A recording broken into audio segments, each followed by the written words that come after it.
Everyone is able to give out his best or her best if he or she is able to access the kind of education he or she is looking for. This Prime Testimony Channel, my name is Atso Brent Ishen. Over the years in Africa, and especially in my country, Ghana, there has been a situation where over 60% or even more of the students are not able to get the kind of courses they actually want to pursue. And this thing has been there as far as we can remember.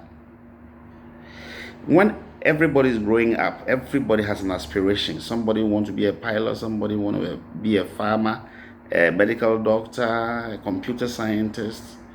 Various forms of profession. But if the opportunities in our institutions of higher learning is limited, and because of that, the university will rather give you a course which you either did not choose or you did not even choose as a first choice, then I think we have a long way to go. And until that thing is resolved, a lot of people will be born, they will school, they will live, they will work, but may not be satisfied. The reason why we say America and most of the European countries are land of opportunities is that whatever you want to do, you will have the opportunity to do it. For example, assuming I want to read a business administration or I want to read economics, and I am not able to get that particular course that I want to pursue, it means that I have to make do with whatever course that is being allocated to me. While in actual fact, that is not what I intended to do. So we have thousands and hundreds of thousands of graduates who still complain that that is not what I wanted to do. But until that is resolved, I think it will not be helpful. We have a lot of secondary schools. I'm talking about the senior high schools. In Ghana, every senior high school has large expanse of land. What prevents the government from, putting up a lot of structures so that admissions can be increased? Of course, we know that as communities are expanding, there are supposed to be new secondary schools that should be put up. But even the existing ones, the facilities are not enough. You see, right now, we depending upon, agricultural products, we depended upon gold, we depended upon oil and other things. And all these years, we've not benefited a lot from these. And we have comparative advantage in training people. Why don't we have ambitious programs like training thousands of medical doctors, nurses, and export them? When they find jobs in other countries like the Cubans do, definitely they will remit their relatives. So instead of always being worried about the fact that the government will not be able to provide enough jobs, private sector is also suffering because there's not enough capital injection into businesses and all these things. Let us expand our educational institutions of higher learnings.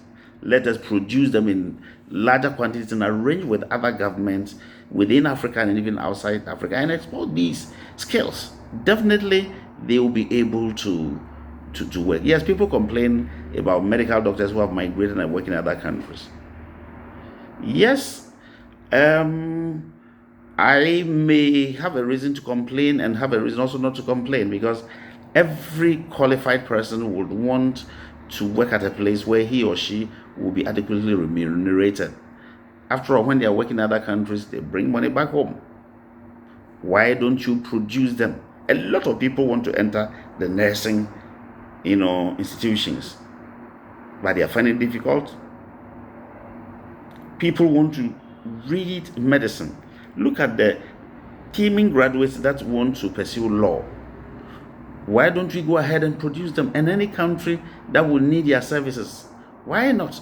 Maybe we've not even thought about it. There are some of the professions that when you produce those professionals a lot, yes, they may complain initially, but eventually they may find work themselves. Produce a medical doctor today. Let's assume the government is not able to absorb all of them. Definitely, they will find their own jobs elsewhere. So if we think we have a comparative advantage in training teachers and other professionals, why don't we expand our existing facilities? After all, when we get a lot of international students, they will be paying something higher than the indigenous, Africans will be paying. So let us look at all these opportunities and realize that it's not only gold and diamond and oil alone that we can export. Of course, it's not era of slave trade, but definitely, in quotes, exports of medical doctors, nurses, and other people too can be possible. So at the end of the day, the government will be, eased of the challenge of looking for employment for all these graduates. We must take advantage of every situation. Thankfully, in Ghana, a lot of students from Nigeria and other countries are schooling in Ghana. You go to the Institute of African Studies in Legon, a lot of international students are there. Haven't you sat down and thought about the fact that Europe and America, they open their schools to Africans? We go and pay huge fees for them, and they use it to develop their universities. Why don't we also do same? So at the end of the day, we can generate a lot of resources for our university. In Ghana, look at even the amount of money that is generated through sale of application forms. Huge money. Maybe you've not thought about that.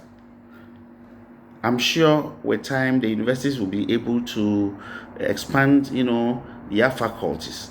Especially look at our agri faculty. One university in Ghana will be able to, run or own farms that can even feed the whole, country. We have great land, fertile lands. So if we are to combine the academic work with the necessary practicals, I'm sure we'll be able to, produce a lot to feed the nation and even export them. We've done a lot of theory in times past, and I think it's about time our institutions of higher learning look critically at the practical side. It's unfortunate, in times past, technical education was even given much support. But for some time, it looks as if technical education has been downplayed. But those who are into technical education or those who have graduated and are working, they know the benefits. Everything that we do about our workplace, in our homes, we need a technician to work on that. We need carpenters. We need masons. We need welders. We need artists. We need all these people. Why don't we put in a lot of resources there to train a lot of these, so that at the end of the day, the issue of unemployment will go down? Of course, no country will be able to achieve 0% unemployment rate, but at least if we take the right steps, we'll be able to reduce it, so that people will be able to pursue the course that they want to do, and so that even if they are not able to get employment in their home country, they'll be able to, travel elsewhere, or the governments or even NGOs or individual contractors can arrange and send them to credible countries. I say credible countries because we don't want a situation where some, people who have learned trade or have finished their, education will be sent to places where they are going to work as slaves. No. We've heard where some of our girls have been sent to some countries and they go and work as housemaids and all the problems that, that comes with them. We should look at these things. And I believe when we look at that area critically, we will be able to solve a lot of our problems so far as education and unemployment is concerned. My name is Ato Brentishan. Please subscribe to my channel, Prime Testimony channel. Feel free to make comments. Feel free to share the videos. Until I meet with you again in my next video, I'm saying thank you, respect.